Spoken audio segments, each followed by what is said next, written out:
Hello friends, ఈరోజు నేను mutton paya చేద్దాం అనుకుంటున్నానండి.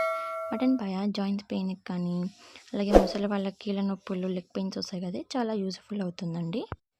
ఈ పాయా సూపు అనేది బాలింతలకు కూడా చాలా యూజ్ఫుల్ అవుతుందండి. పాలు బాగా పడతాయి, పిల్లలకు కూడా కాళ్ళు బాగా చక్కగా నిలబడతాయండి. ముందుగా మనము పాయాని ఇలా నీట్గా క్లీన్గా నీళ్ళలో నానబెట్టి కడిగి నానబెట్టానండి నేను.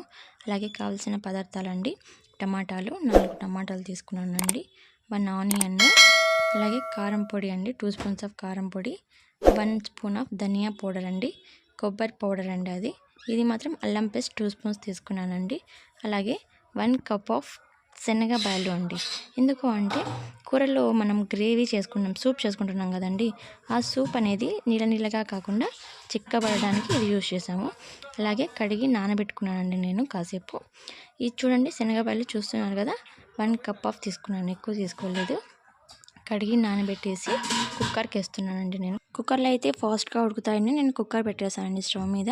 కుక్కర్ హీట్ అయ్యాక మనము వాష్ చేసి పెట్టుకున్న శనగబాయలను అందులో వేసేసానండి. చూసారా, వేసేస్తున్నాను. వేసేసి 1 గ్లాస్ ఆఫ్ వాటర్ వేసానండి.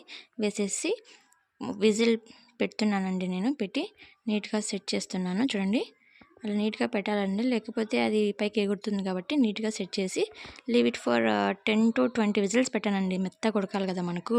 ఉడికేసాక అలా వచ్చేసిందండి. చూసారా, కుక్ అయిన శనగపాయలు మెత్తగా చాలా అలా మెత్తగా ప్రెస్ చేశానండి. జస్ట్ ఉడికిపోయాయండి అవి. చూడండి, మీరే గమనించండి, ఉడికిపోయాయండి. అలాగే అవన్నీ క్లీన్ చేసేసి ఇంకో కుక్కర్ తీసుకున్నానండి. ఎందుకు, మేము కూర చేయాలి కదండి, అందుకు కుక్కర్లో ఆయిల్ పోసానండి. 5 to 6 స్పూన్స్ వేసాను.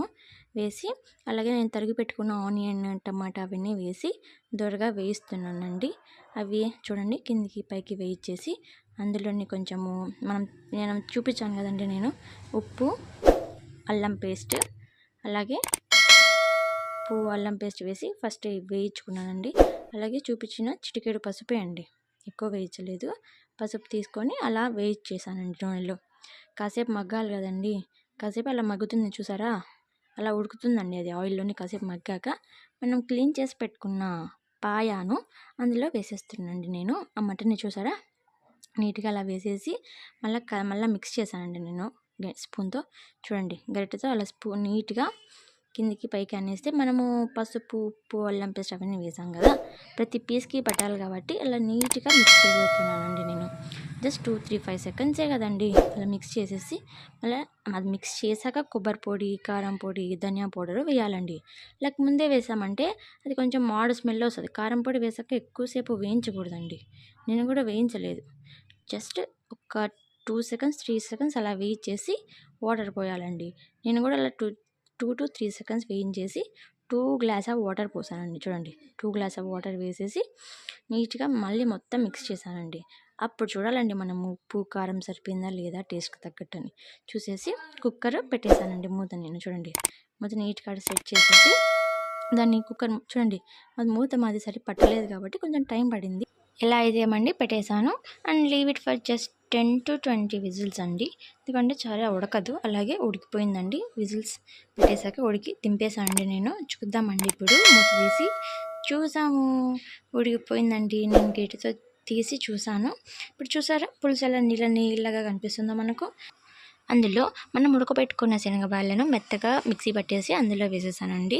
ఇప్పుడే వేసానండి, అందుకని కలుపుతున్నాను. చూడండి, ఇలా కనిపిస్తుందో, బ్యాలు కనిపిస్తున్నాయి కదా, మధ్య మధ్యలో మీకు ఆ శనగబాయలు కలిపాం కాబట్టి గ్రేవీ అనేది చిక్కగా పడుతుందండి. జస్ట్ 10 minutes వరకు మనము స్టవ్ మీద పెట్టేసి మూత పెట్టేసానండి కుక్ కావడానికి. చూడండి, జస్ట్ 10 minutes.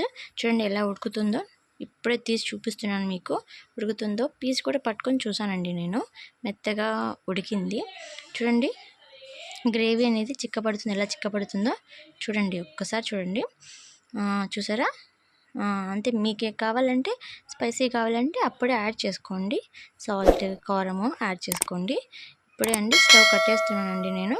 చూడండి, స్టవ్ కట్టేసాను, ఎందుకంటే అయిపోయింది కాబట్టి. స్టవ్ కట్టేసి మనము సర్వ్ చేసుకోవాలండి. ఈ పాయ చాలా టేస్టీగా ఉంటుందండి. శనగపాయలు వేసాం కాబట్టి గ్రేవీ చాలా టేస్టీగా ఉంటుంది.